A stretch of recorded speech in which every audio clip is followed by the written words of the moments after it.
English Booster Online. Esse é o título do nosso curso. English Booster quer dizer alavancagem do inglês. Booster é amplificador, é o que amplifica, é alavanca do inglês. Vamos ver então neste primeiro vídeo do nosso curso algumas dicas interessantes para que você alavanque o seu inglês. Você vai ver agora então os fundamentos que explicam a semelhança entre o inglês e a língua portuguesa. E para isso vamos aprender um pouquinho da história da língua inglesa. Vamos lá? Há um fato histórico relevante que nos ajuda muito a entender a formação das palavras na língua inglesa. Em 1066, veja bem, no ano de 1066, houve um evento histórico de grande importância na Inglaterra. Representou não só uma drástica reorganização política, mas também alterou os rumos da língua inglesa, marcando o início de uma nova era. O exército normando, comandado por William, duque da Normandia, uma região no norte da França, dominou a Inglaterra. Houve uma guerra entre os dois países e a Normandia dominou a Inglaterra por 300 anos.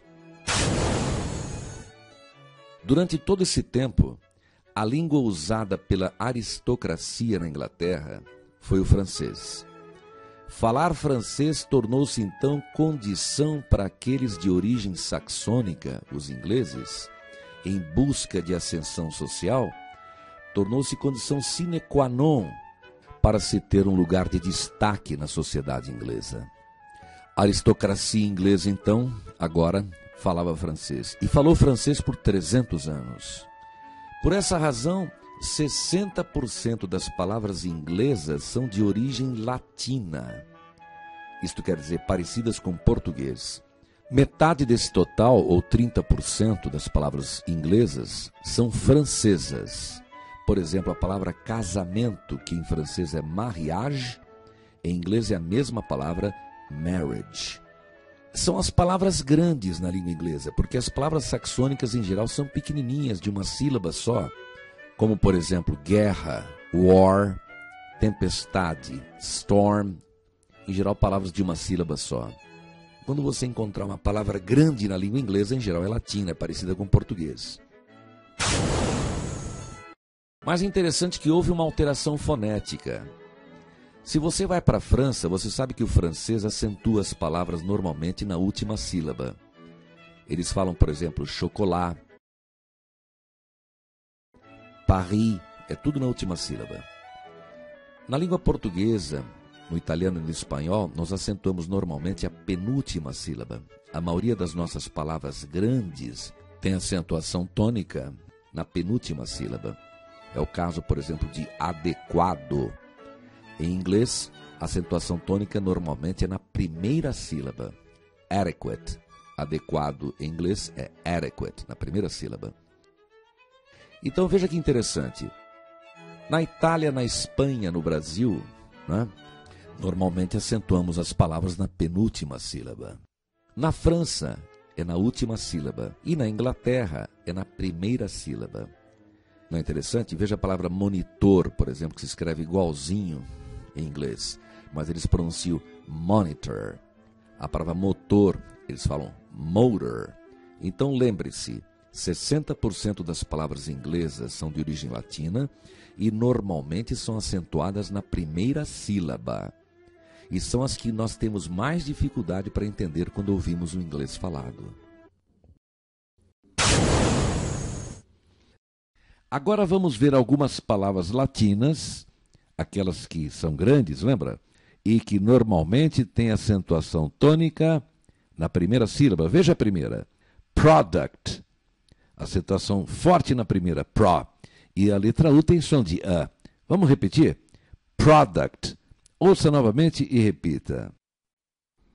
Product. Product. A próxima, favorite. Favorite, favorito. Favorite. Repetindo. Favorite. favorite. Observe que a letra E final não se pronuncia, viu? A letra E no final de palavras em inglês é apenas um símbolo, não se pronuncia, tá bom? Favorite. Agora a próxima, envelope. Como é que se fala isso em inglês? Envelope. Termina com P, hein? Envelope. Vamos ouvir e repetir. Envelope.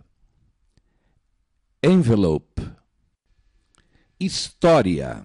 Como é que se fala essa palavra em inglês? História em português, né? History. O H tem um som meio de R, né? History. E acentuação forte na primeira. Vamos lá? Ouça e repita. History. History. History. Seguindo, temos a palavra elemento. Como é que se fala em inglês? Element. Vamos ouvir novamente e repetir. Vamos lá? Element. Element. Presidente. Como é que se fala presidente em inglês, gente? Primeira sílaba forte. President. Ouça e repita. President. President. Privado. Aquilo que não é público, não é privado. Como é que se fala privado em inglês? Private. Ouvindo e repetindo. Private. Private. Nacional. Só que em inglês tem um T, tá vendo?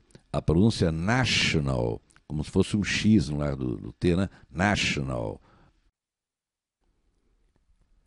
National. National. Cultura. Em inglês é culture. O primeiro U tem som de A e aquele TU tem som de tcha, né? Fica chur no final. Culture. Ouça e repita. Culture. Culture.